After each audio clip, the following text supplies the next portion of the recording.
Good evening and welcome to the Journey Home. My name is Marcus Grodi, your host for this program.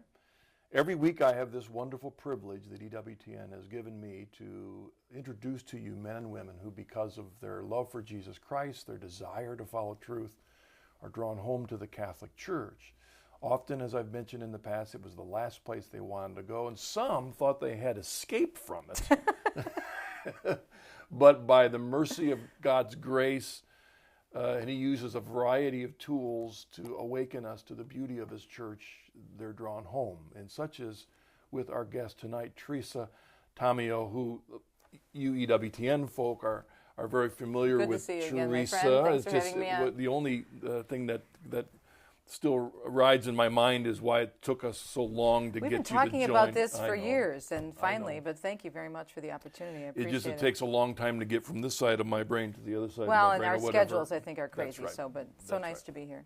But it is actually neat when I have a guest who otherwise the EWTN audience knows from the other programs that you do on EWTN as well as the radio. Now they're going to hear the rest of the story. Right. That they may not, though you may have told part of your story. Part of it, but not in not an opportunity like this to really go in depth in my testimony. So I really appreciate that. Well, it is hard anyway for anyone to condense their whole life, or even to condense in 1 hour all the things that God does. And continues to do. And what amazes me about journeys is that sometimes it isn't until 15, 20 years later you start seeing the thing, whoa, that was where God really got my attention. So what I'd like to do on the program, besides get out of the way, is invite you to go way back to let the audience know the early formation, your spiritual formation. Sure. Well, I'm a cradle Catholic, raised in a very wonderful Italian-American Catholic family, and the Catholic faith So by was, definition, you were Catholic. Oh, yeah. If you were Italian, you're Catholic. I mean, it pretty much goes with the territory. My husband's also Catholic and Italian-American. And of course, you know, in the Italian culture, there's a lot of imagery, and there is a lot of beauty in terms of really embracing the faith for the traditions around the holidays and the images in the home, the crucifix, the Last Supper, the Blessed Mother, St. Anthony. So I always grew up around that, whether it was in my grandparents' home or in my home. And I went to a wonderful Catholic grade school. I was born on the East Coast, but I was raised in Michigan, Detroit area, where I still live, and was raised in a wonderful Catholic parish. It's still my parish today. I had I'm still in the same parish. Wow. Left for a few years when my husband and I first got married and lived in the city of Detroit. We're in the suburbs now, but a beautiful parish community and a great education, wonderful Catholic school. It's a blue ribbon school, still doing really well.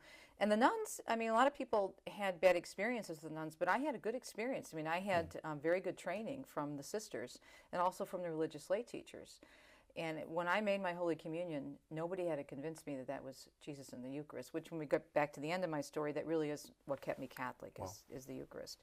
But I also always had, it seemed, looking back now, one foot in the Catholic world and one foot in the secular world, because I knew, because of the wonderful teachers that I had, both lay and religious, they recognized a gift of gab that I had, because I was always getting caught talking in class too much and, you know, staying after school, blah, blah, blah, blah. And they said, well, you know, we have to get this chatty Cathy to do something effective for the Lord with this. And so they started to give me reading assignments and assignments in little school productions. And so in the third grade, that's when I recognized that I had this gift for communications when I gave a little poem on the stage for one of the Christmas plays, and I didn't look back. And so even though I fell in love with Jesus as a child and knew, not a head knowledge, but a heart knowledge that was Jesus in the Eucharist, I just knew it, I was still getting pulled at a very, very early age away from the church and into the world. And I'm 51, so that was back in the late 60s, early 70s. And so at the time, all of these things, as you well know, in history were happening. You had the Cultural Revolution, the Sexual Revolution, the explosion of the mass media, total hijacking and misinterpretation of Vatican II. So you had all these things going on, plus women were just starting to get very prominent in the media back then with Barbara Walters and Marlene Sanders and women that I was really trying to emulate, because I was, again, at a very young age, because of the encouragement from the teachers, realizing that I could do this. And I loved to write, and I was very nosy, could never keep a secret. So I thought, well, news is a perfect place for me to be. So it was a good education, a good family, very faith-filled. My father, very involved in the choir and was a lector and a cantor. My mother, very devout, still strong devotion to Our Lady, and she's very active in the parish and the Bible study. But the pull of the world was too strong for me. And so by the time I got to high school, even though I was going to Mass still with my family because I was living at home still, when I went to college, that was it. I mean, I think I went to Mass for maybe 3 months at Central Michigan, and then I didn't think I needed God anymore because I had everything. I was doing really well at journalism. I was working on the paper. I started doing the radio thing. And it was like, I thought I was all that in a bag of chips, and I was doing just fine. But slowly, I was desensitized and completely never made this conscious decision where I don't like the Catholic Church and I'm going to leave, even though I didn't accept all the teachings because I was getting into the whole radical feminism bit in college in the 70s. But it was never I don't like the Catholic Church, I'm going to walk away. It just wasn't relevant to me anymore. I didn't think I needed God. Well, let me pause you there because Sure. we're at the stage in your journey where at least you're kicking it off. Right. You're leaving. And I'm wondering, as you look back, because you are a world traveler now, that Jesus gave a parable about the soils, right? Mm-hmm. And the seed falls on a number of bad soils, and they don't grow. It falls on the good soil, produces fruit. But it seems like there's maybe another soil in there, and that is the soil when the seed is in an environment where Catholicism is presumed. Mm-hmm. We look Ireland, Quebec, France, Italy. Italy, huge.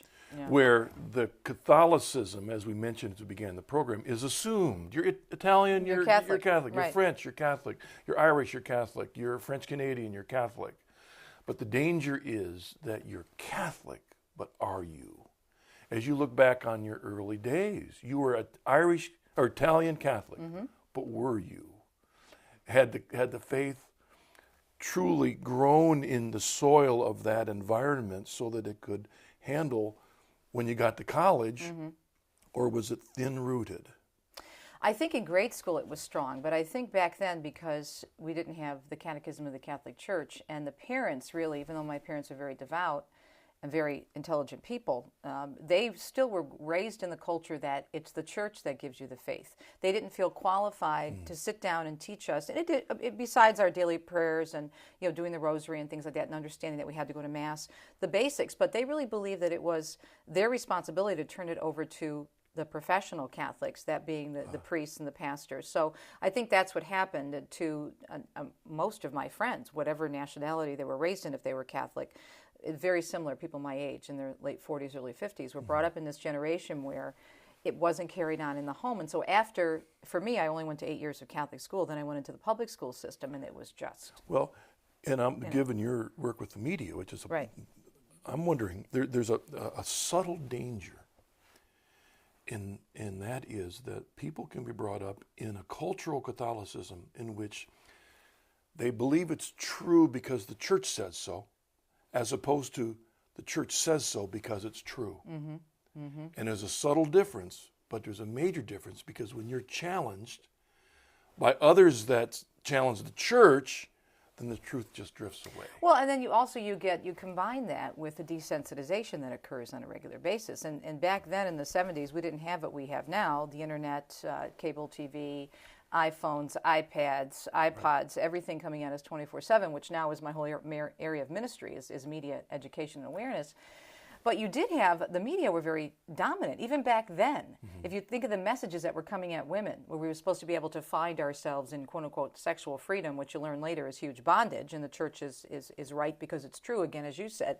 And so I was very influenced by that. I mean, when my husband and I got married, contraception was never even brought up. We were asked if we had children, if we were going to raise them Catholic. I think we took a multiple choice test. There was no pre-Cana. That was at 2 meetings, I think, and then when we were walking down the aisle, no preparation. So I think it really was this cultural desensitization, whereas Archbishop Chaput, who's one of my favorite Catholic rock stars, I call him a Catholic rock star because he just gets it in terms of engaging the culture, where he says, Catholics have not only been assimilated into the culture, they've been absorbed, bleached, and digested by it, where you can't tell a Catholic from anybody else on the street. You don't know. And so I think for me it was, God had given me the gift at a very young age to realize that I was going to go into communications. The funny thing is I thought it was going to be all for me. I thought I was going to be a newscaster the rest of my life. Little did I know that it was all training for what I'm doing now, doing news in a different way. He's my news director and my executive producer, as I like to say. But I could see it now looking back and seeing the patterns in the lives of so many of my friends, that it was a definite cultural desensitization. But I think what's really important for people to understand is if that happened to me and so many others in the 70s, where we were impacted by the culture without everything that we have now, how much more pressure is on our young people and Catholics today in general. How much more are they getting attacked? How much more are they getting desensitized and just absorbed, bleached and digested by the culture? So I think that is where my passion is, especially for women, to really have this true relationship with Christ within the beauty of the teachings of the church, because that's the only place you're going to find happiness. Well, you had made that comment, which is what stuck in me, is that the teaching of the truth was the church's job, and that you believed it to be true because the church said it was true. And as I envision you then going out into the real world, when you have radical feminism rising up, challenging the authority of the church, well, if the church can't be trusted, then what it's passed on can't be trusted. Right.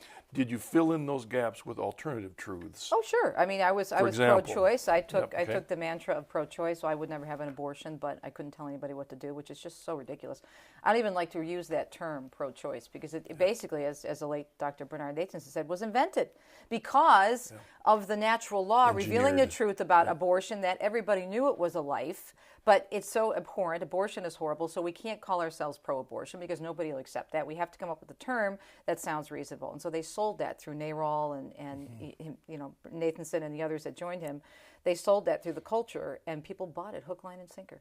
And so did I for many years, until I had my very long and radical come to Jesus moment, where I really had to come face to face with a lot of these things that I thought were truth. But for me, Marcus, the big thing is, and this is where the training as a journalist comes in, John Paul II was another one of my rock stars, Catholic rock stars. I have a quote, how God works. And you look back in your life and you see these little glimpses of where God was making himself present, but he's so subtle and he's such a gentleman.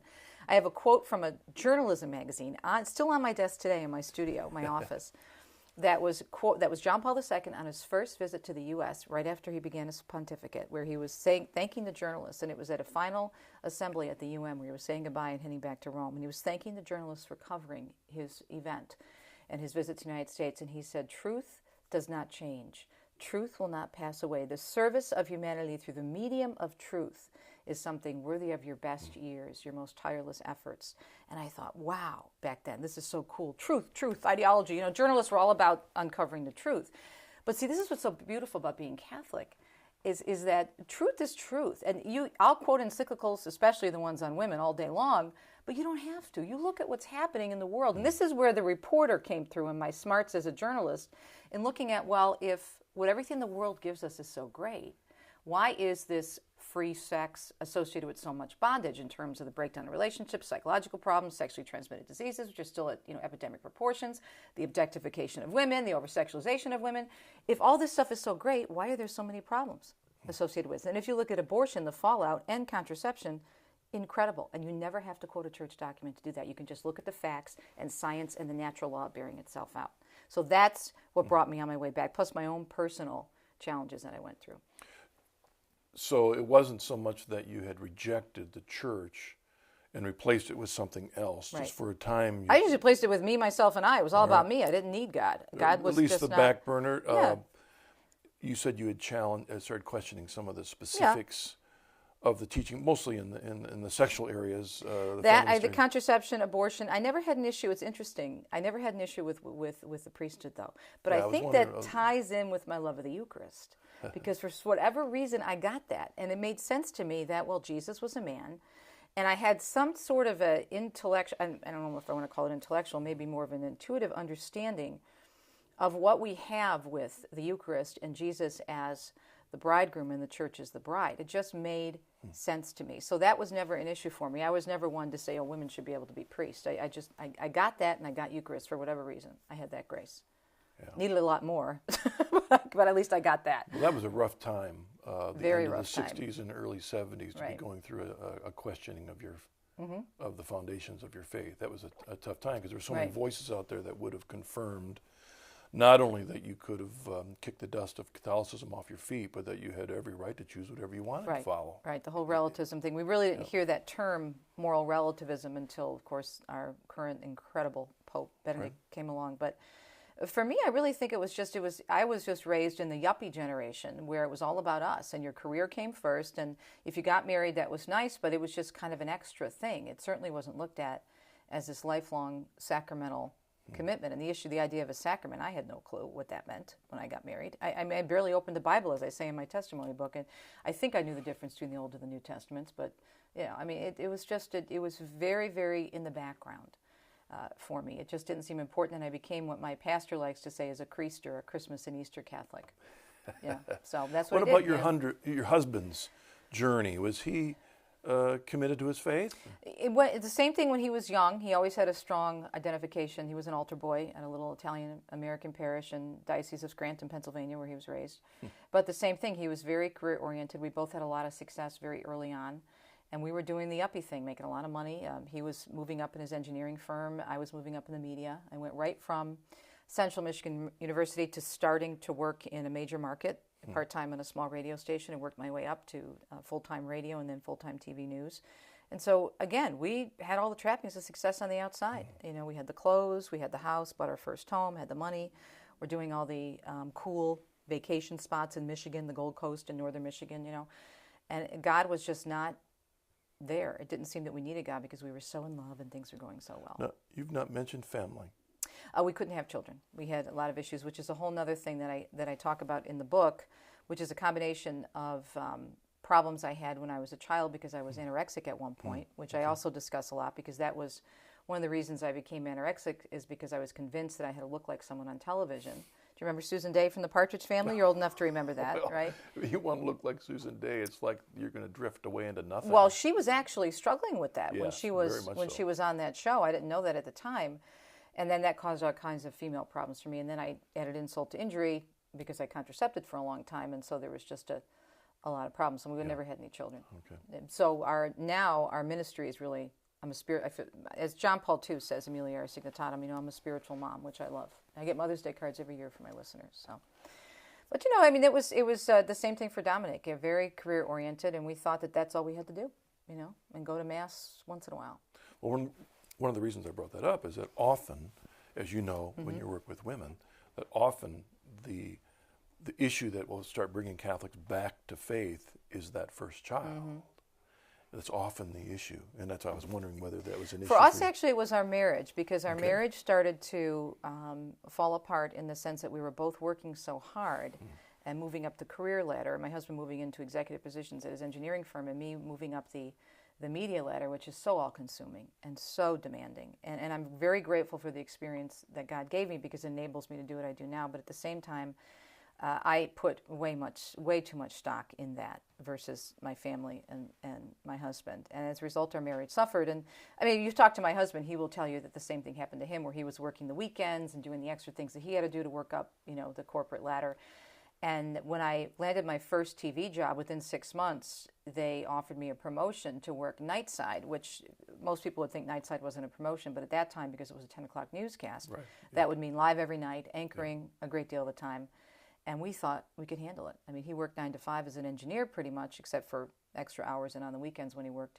And I would work, I'd go in at 1, 2 o'clock. I wouldn't get home sometimes till midnight, 1 o'clock in the morning, so we never saw each other. But we thought we could handle it, no problem. Well, we couldn't. I was going to say there's a slang term for double income, no kids. Yeah, exactly. And that is a problem worldwide. Double income, no kids. Right. Right. What's the central epicenters of your life then? Double income. You got more money you know what to do with, more time you know what to do with, your job's demanding, and you don't have this natural focus of the family. Right. That becomes tough.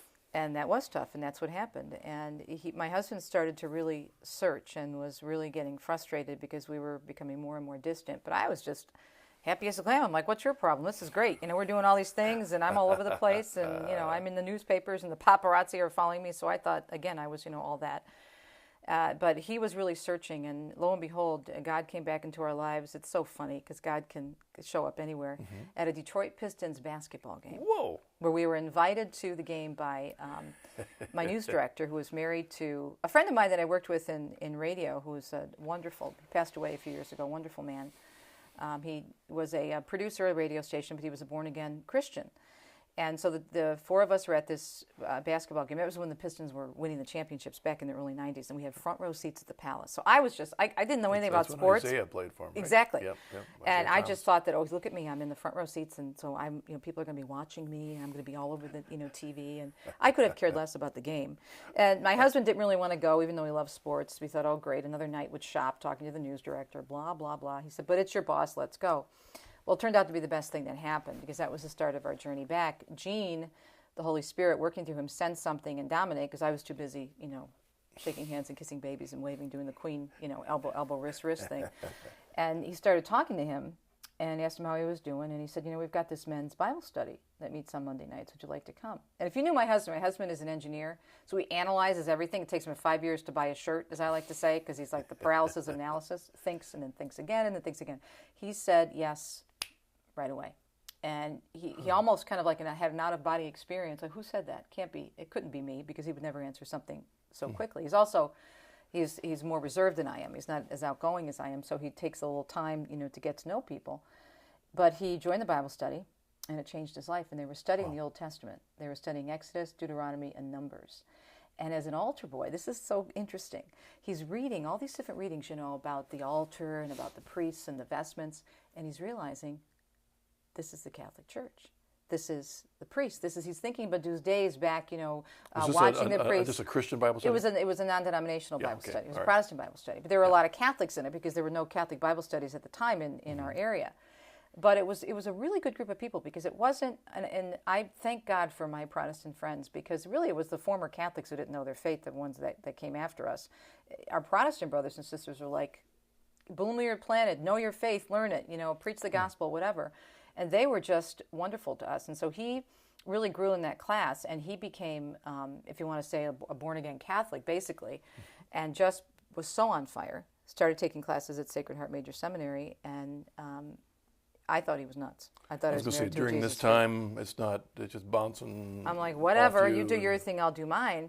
And he came to me. Does that make it even farther apart for the two of you? It caused even more problems. And at one point, I even moved out of the house for a couple of weeks because of tension. I'm very open about that, and I mentioned that in my testimony book, because I think people need to know. There was so much tension. Then I realized, this is crazy. What am I doing? But in the midst of that... Was it just the tension between you and him, or was you being... I was being challenged. Intimidated by I was his intimidated. On fire... And I was being convicted, because I'm telling you, when that happens, people don't admit it, and it's a long process, but you are convicted by the other person, and the Holy Spirit convicts you even if you don't realize it. But it really took, for me, an awakening where God had to strip me of the environment that I was so used to, because there was no way I was ever going to make my way back to Christ in the church in that newsroom environment, because number one, it was so, as I said earlier, so consuming and so toxic. Not just anti-Catholic, but anti-God, period. And this is very true for a lot of newsrooms. It's still really hard to decide, I'm not doing this anymore. Yeah, that was 2 years. Really tough. But I lost a job. I was fired, and I had 6 months off from this job that I had put so much stock in. And one day I walked in, the night before, I was a lead story on the evening news, walked in the next day, said, you're done, we're not renewing your contract. And they had let me and a series of other people go over a matter of months, because they were fine-tuning. They always do that in the business. But so there I was, walking out of the office with my box of belongings, a marriage that was crumbling, and the only identity I had was my identity as a news person. You were just done? Yeah, that's it. I got 2 weeks severance, and whoa, that's it. But that's the business. And I knew it going into it. It wasn't the first time I had lost a job, but I was in radio when I had lost other jobs, and so the radio jobs are much more plentiful than TV jobs, because there were many more radio stations. So I was just going from one to another, so that wasn't a big deal. And then TV, with you all over the place, with your face all over the evening news every night, people are coming up to you, in the grocery store, why aren't you on anymore? Yeah. And I went and filed for unemployment, and some guy said to me, weren't you just on the evening news the other night? Aren't you Teresa Tomeo? I said, no, I just look like her. People tell me that all the time. So it was during that period of unemployment where I really had to look at myself, and God took everything away from me, because I had to have my quote-unquote come to Jesus moment, which for me was that 6-month period when I started to think, maybe this thing I grew up with, this Catholic faith, is really something. Because my husband never left the church. Again, when he was in Bible study, he just became more active in the church because he recognized now the history and the beauty of it and started to study it. And so that was before, this was back in, the early 90s, before we really knew that much about EWTN or Catholic Answers or any of these great apologetic ministries like yours that were really becoming front and center in the Catholic faith. And we basically taught ourselves the faith. We had a really good pastor at the time, and they got us involved in some engaged couples programs and some marriage encounter work that we did. But it was a process. It was a process. And it took me about 2 years. So I got back into TV, worked there for 6 years at the ABC affiliate. And then I decided I just can't. I saw so many things happening in the media. It was like the scales fell off of my eyes with all the violence and the bias and the bad programming content. So it was over a period, the last 2 years of my secular career, I was a news director in radio, and I said, I can't do this anymore. And in 2000, I left and started my own company. I was thinking you said 6 months was the time period away from the media. Right, that my allowed unemployment. You, unemployment time. But I'm curious, between the time of your last confession before and the time that it made a difference, if you look back on when you went back to confession, was it a much more meaningful, purposeful? I wouldn't say not the first time because I was so scared. I was definitely afraid because I knew enough about the sacraments to know that, boy, I'm in trouble. I haven't been to confession in years.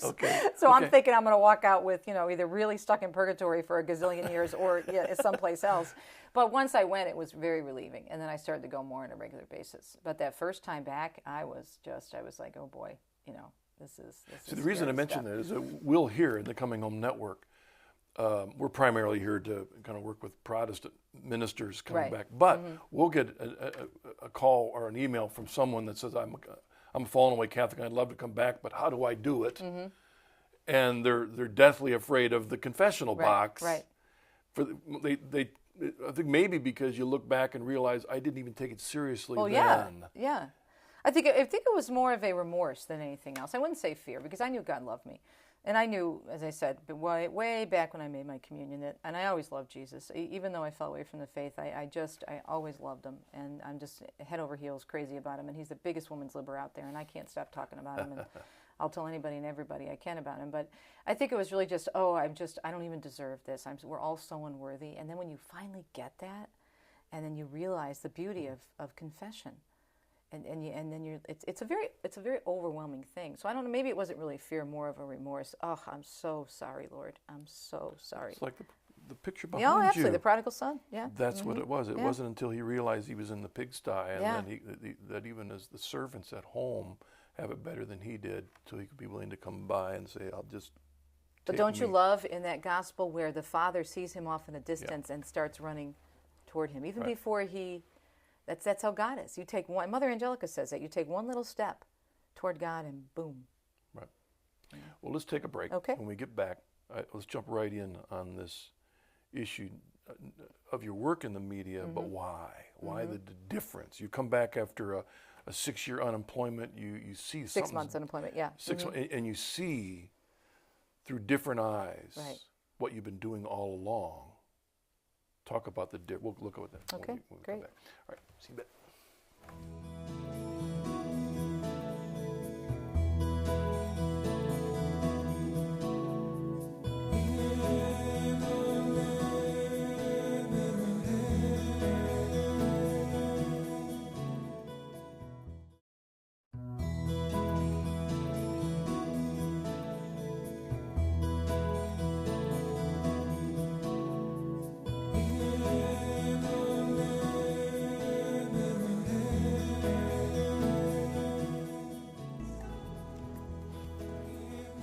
Welcome back to The Journey Home. I have as a guest in tonight's program Teresa Tomeo, who's a familiar voice and face on EWTN. It's good to have her here. In fact, some neat stuff coming up in the future, right, with the programs you've been doing? I'm very excited. We're so honored. EWTN, Doug Keck and company really embraced an idea that Janet Morana and I presented to him a couple of years ago for an alternative for women, Lord help us, other than what's out there. For example, The View. Janet and I were on a Catholic Answers cruise. You almost don't want to mention it. Yeah, exactly. Any ammunition to go watch that, God forbid. But we were sitting around talking, why can't there be a Catholic view. And so we sat down and did a proposal and brought it to Doug, and he liked the idea. And just started. We taped 6 episodes last year, and it's already started, and it's running. It'll run again, of course. Just ran the 3rd one this month in May, and then of course it'll run through August, and we'll be taping some more series after that. So we're just so grateful, and we're excited to have this opportunity to give the truth to women. Yeah. Well, again, a lot of alternative voices out there. There has to be. There has to be. I wanted to move on into the news media part of things, but even before that, though, you with your story, it's one thing to have an reawakening of your faith during those 6 months hiatus, and then now you're back in the media. Right. But I do want to have you focus on what was going on in your mind and in your heart as you have an awaken to your faith in relationship to the job, right, what you're doing. Because there are a lot of people out there that struggle with, here's my faith and here's my work. And they may go on for years establishing a rut for themselves that they're comfortable in their work, decompartmentalized from their faith. But then when their faith comes alive, how do I confront the rut that I'd been in, become accustomed to in whatever job that is? And you're in the public eye and the media. Well, for me, at first, when I took the job, I was offered the job at the ABC affiliate. It was funny because nothing was happening, and I went and sat before the crucifix in our bedroom upstairs, which we always had the crucifix in the house, and more than one. And I said, okay, Lord, I don't know what you want me to do. I know you're real, and I love you. If you want me to stay home and try to have children again, I will. If you want me to go back to work, I will. Just tell me. And within 2 weeks, I received the call out of the blue from one of the local stations, and was hired by a wonderful news director who wasn't a Christian, but he was Jewish, but he was a faithful Jew, and he recognized the importance of faith and that we have such a great melting pot in Detroit with so many different large religious communities. And so he knew that I was interested in faith, and he allowed me to cover JP2 when he came to New York. I went around the country covering Promise Keepers conventions. I was general assignment, but they allowed me to do a lot of religion stories. So I thought, well, this is what God has done now. God's putting me back in the secular media to maybe positively cover faith issues. But that wasn't the final analysis. I mean, I also started to see at the same time a number of problems where I had this St. Paul experience with the scales falling from my eyes, because even though I was doing a lot of really good things, there was a lot of an increase in the 90s back then. This was in the mid-90s when I got back on TV, where we saw the if it bleeds, it leads taking, total control of the newsrooms. It was all about the money. It was all about the ratings. It was the live shots. It was the murders. And in a city the size of Detroit, you can always find a negative story, unfortunately, even though there's so much good that goes on in that area in southeastern Michigan. Great stories about families and volunteerism and survival and good entrepreneur stories that I could have covered. It was just, what can we do that's quick, down and dirty, and then it'll get the most attention. And it wasn't even necessarily, again, I had a wonderful news director. It was way, way up on top in the corporate, putting the pressure on these local stations that they owned and operated to do these type of things. And I started to see this trend, and I was very, very unhappy. And I thought, well, Lord, why did you put me back on the air? If I'm not going to be, if I don't feel comfortable doing this, why are you allowing me to do this? And so I lasted there for about 6 years, and then I took a job as a news director in radio. And then I just said, when I thought radio, I'll go back to my roots in radio, which is where I started. And it was just as bad, if not worse. And so I said no and walked away in 2000. All right. But I didn't know what I was going to do. I said, okay, am I going to be on the air? But I said, Lord, your will be done, not mine. And there was a peace. And I said, you know what, Lord, if you never want me on the air again, if you just want me to do, because I was doing some public relations and some media training, I started my own company because I knew I could do that. I said, if you don't ever want me on the air again, I'm happy with that. And I think it was just, and this is what people don't understand, God just wants to know that you'll give him your all no matter what. And for me, people have to realize what a statement that is, because I first started on the radio when I was 14, 15 years old in high school. I knew from the time I was in 3rd grade in that poem that I was always going to have a microphone in my hand. I just knew that was what I was meant to do. And for me to make that statement with this ego the size of the Pontiac Silverdome or the Palace of Auburn Hills, Michigan, is a huge thing for somebody in the media, because we're all out there in the public eye. We're used to a lot of attention. But I just said, you know what, Lord, I'm tired of fighting. I'm tired of this stuff. Whatever you want from me. If you don't want me on the air again, I'm done. And then 3 months later, I got a call from someone Sean Harriet, who's been on this show before, who works for Relevant Radio, who was at the Protestant station at the time, unbeknownst to me, was converting to Catholicism. Al Cresta had worked there. Al Cresta was over at Ave Maria by that time. I worked at that station with Sean for 2 years, and then Al called me over to Ave Maria, and the rest, as they say, is history. But it was a process of really deciding, do I stay in this business or do I leave, and what can I do? And I thought I was abandoning it. I thought I was quitting and copping out. Well, there's going to be one less Christian in the newsroom. But I realized that I couldn't justify doing that for a living anymore, that I had to. And then also what I saw, I realized that God wanted me to take that experience and that knowledge and the research that I had accumulated as the impact of regarding the impact of the media, to do something with that. And that's what I've done. I've turned it into a speaking ministry, and I write and speak all the time about media influence with 20 years of a background in the secular media. I want you to talk a little bit more about the Abraham-Isaac experience that I think is very important for every single person, especially when they're successful in an area. The Abraham-Isaac is that Abraham believed he was doing what he was supposed to do. Ready, Lord. And but he had to let go of it to God. I had a similar experience when I was up not far from you in Midland, Michigan, working as an engineer, but I thought my life was going to be my guitar until I drove over it with a truck.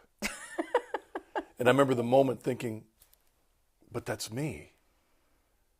And it took that to see that, no, I am not my guitar. Right.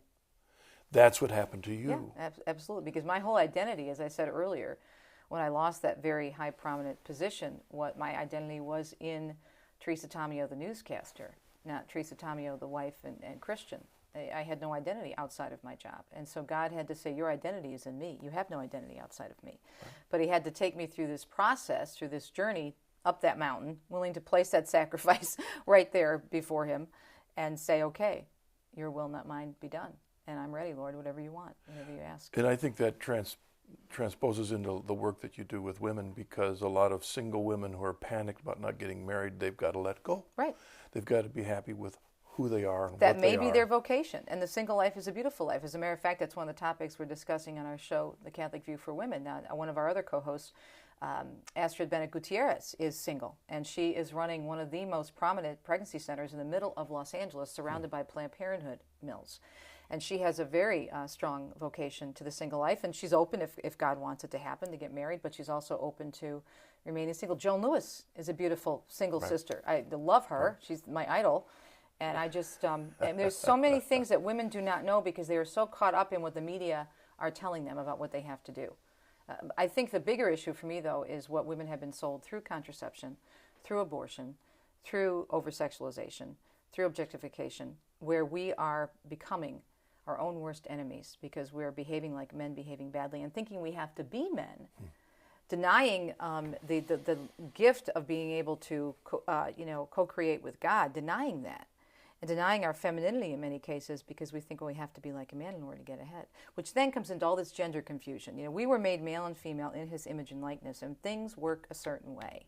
And when we break away from that, Houston, we have a problem. And we see that over and over and over again in science and research and society, but we keep trying to fight it. So that's a passion of mine, just to, and the teachings on women. When I started reading John Paul II's writing, I was like, where was I all these years? I could have had a V8. You know, I mean, it was like, what am I doing?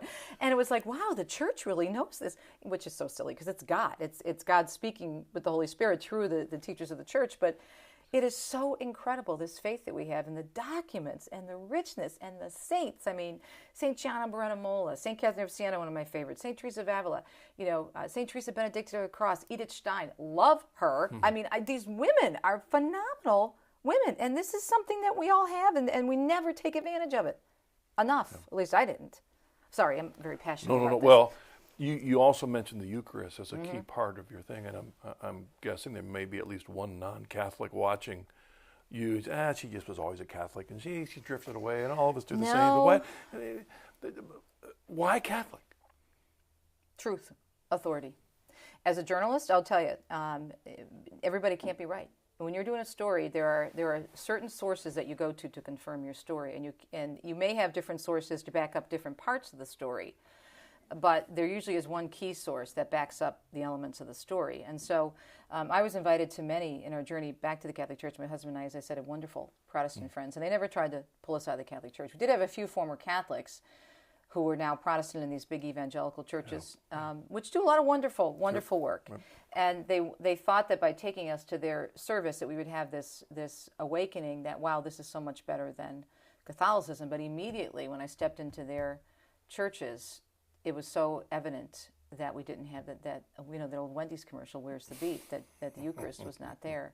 Beautiful music, a wonderful message, but the authority and the history. And then when I started to study Scripture and go back to realize that the church, how long that Mass had been celebrated, and you're looking at the Church Fathers, there was no question. So authority and the fact that the church is proven right over and over and over again. And if you look at all the different denominations, and I mean, again, no disrespect to our Protestant brothers and sisters, there's so much confusion out there. Yeah. Either the Holy Spirit is confused or we're confused. And I would say that we're probably the ones who are confused, not the Holy Spirit. How can people say, well, we agree on core issues? Wasn't salvation a core issue? Isn't baptism a core issue? And yet you have some people believe in once saved, always saved. Some don't. Some believe in infant baptism. Some don't. Some recognize the saints. Others don't. And you can't have it both ways. Somebody's got to be right. And then I think for me, too, the evidence over and over again as a journalist in society of the truth being true, and the church giving us the truth, but it plays out by the natural law. St. Paul says the natural law is written on our hearts, and it's evident in what we see out there. I'm also thinking that your particular place where God has planted you in Detroit, in this day and age, the issue of religion is even becoming more and more complicated with the influx of Islam and all these other voices that are there. Again, the need to stand for that there is a truth as opposed to, well, just believe whatever you want, but just believe it well. Is that all that matters, or is there a truth? And I think particularly in the Detroit area, that's really grown to be a huge, and I challenging. think in the archdiocese, our wonderful Archbishop Vigneron, who are just she's a wonderful man of God, does so much and works very closely with Al and me at Ave Maria Radio. But I think what he's really working very closely with the Middle Eastern community. We have the largest community from the Middle East outside of the Middle East, and we have a beautiful melting pot. We have many Chaldeans who are Catholic, of course, and then we have many people in the Muslim faith and Islam. But I think the important thing is really you do the 1 Peter 3:15 thing. You always be ready to have a defense within you, for your hope, but to do it with gentleness and reverence. And I think that's what Catholic Radio does in the Detroit area, primarily in the Archdiocese of Detroit. Yeah. We're a voice for the truth and the beauty of the faith. It's good that it's there. Yeah. It really is. We have an email. Kathleen from New Jersey. My home state, where I was born. Oh, raised in Michigan, born in Jersey. Okay, so you have to answer this with the accent.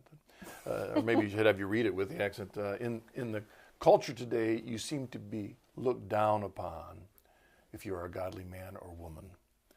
How can Catholics truly be a witness of authentic masculinity and femininity to a world that has such a perverted understanding of what it is to be a real man or a feminine woman?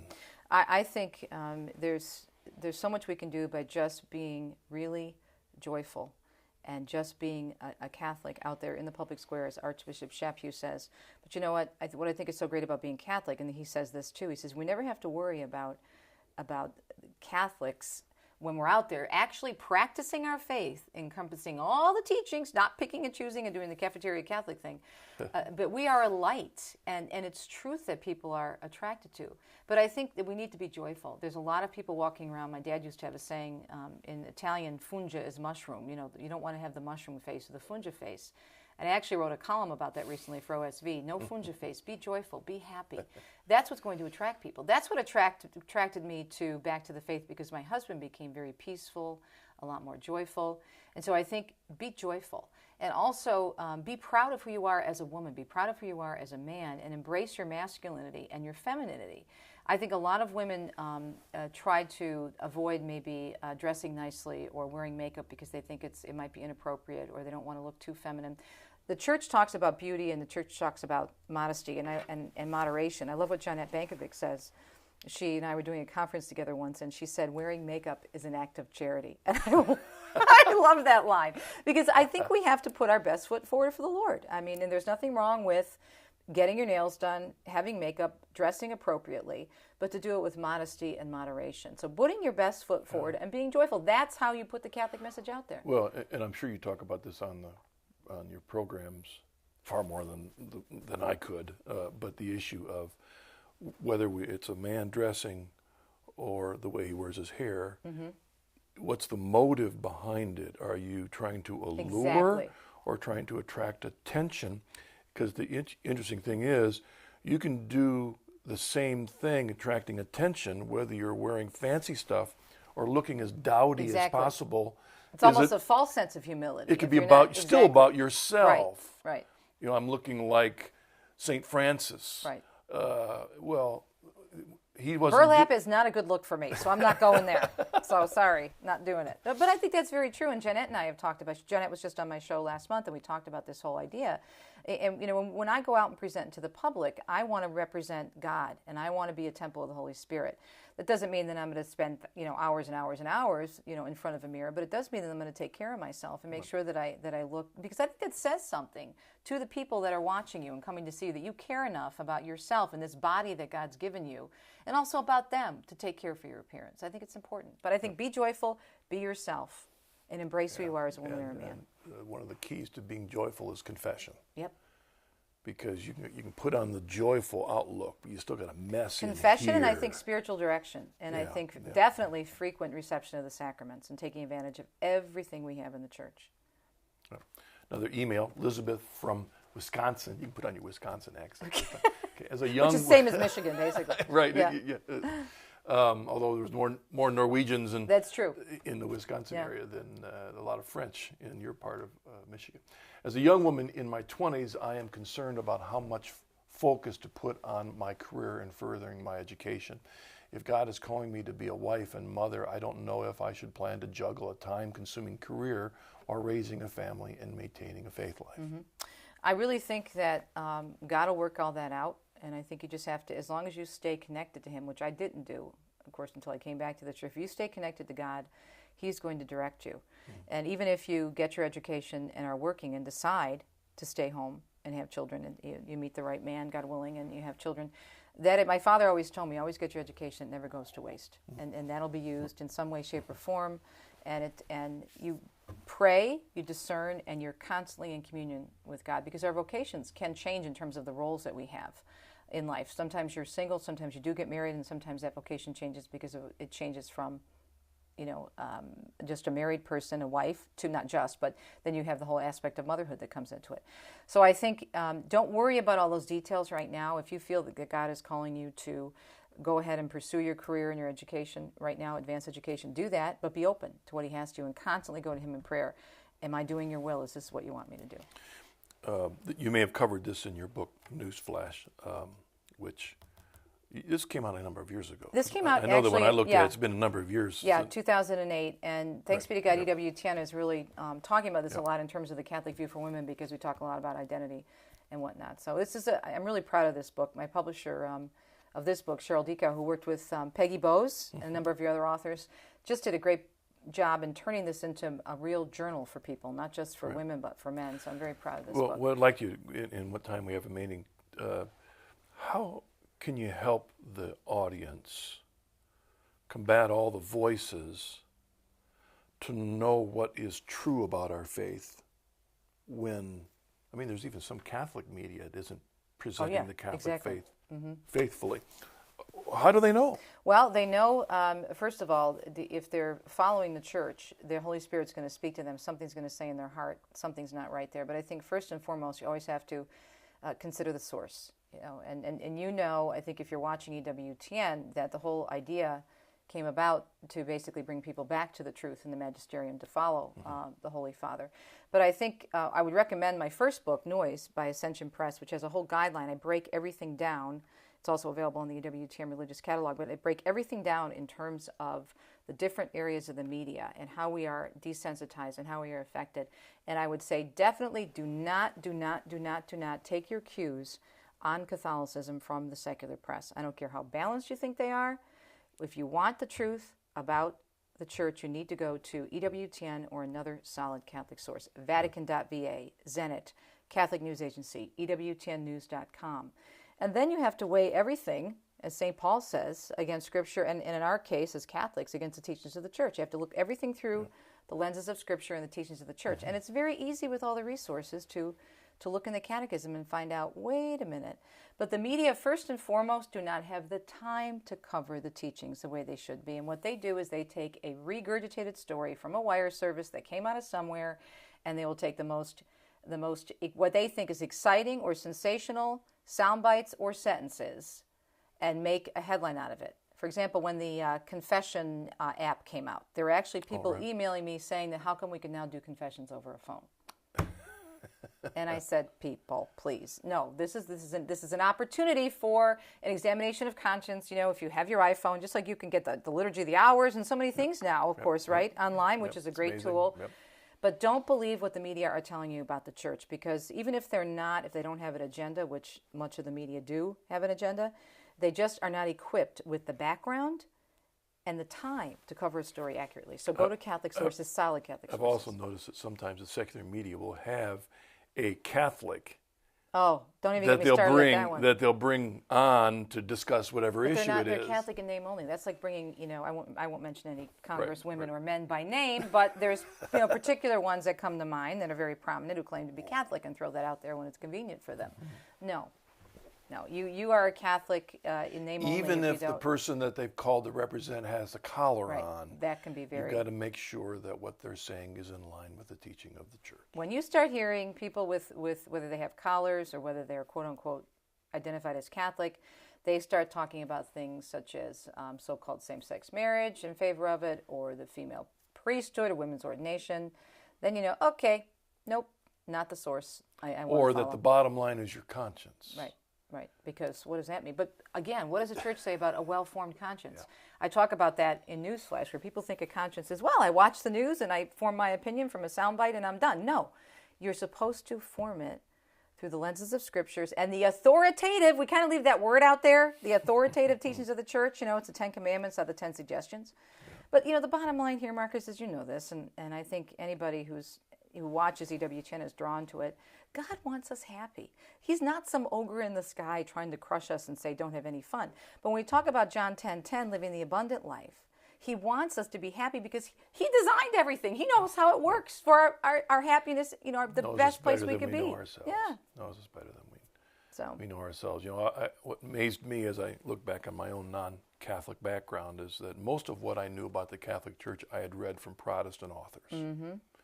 Like a Methodist writing about the Catholic Church. Right. And we want them to read what the Catholic Church says by dependable Catholic faithful authors that represent the majesty. I mean, we don't expect everybody to be an expert in patristics, but for crying out loud, look at the Church Fathers. I mean, that's what brings most converts into the faith, is the history of the Church and the Church Fathers. So, and there's so much. And people, and I said this, I just spoke at a meeting in Fort Worth, Texas, and I said, ladies, we'll spend hours online looking for the perfect sale on the perfect pair of shoes.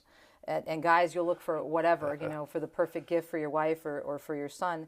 But will we even go online to Vatican.va or your website, the Coming Home Network or EWTN, and look up any documents and really see what the popes are saying to us?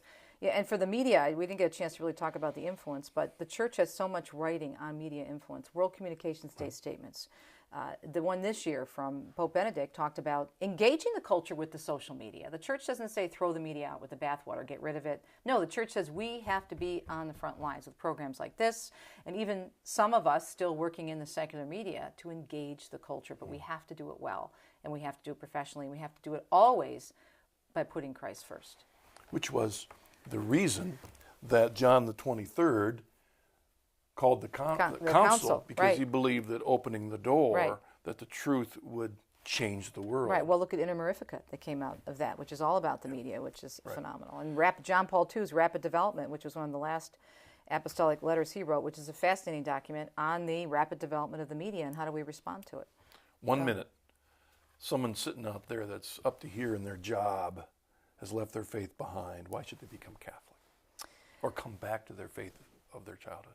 Because the Catholic Church is like that old Prego spaghetti sauce commercial. It's in there. It's all in there. You have the history, you have the beauty, you have the saints, you have the sacraments, and the Catholic Church is proven right over and over and over again. And I think for me, most importantly, is, we have such a personal relationship with Christ that we get to receive him body, blood, soul, and divinity. And I'm sorry, but there's no better place to be than the Catholic faith.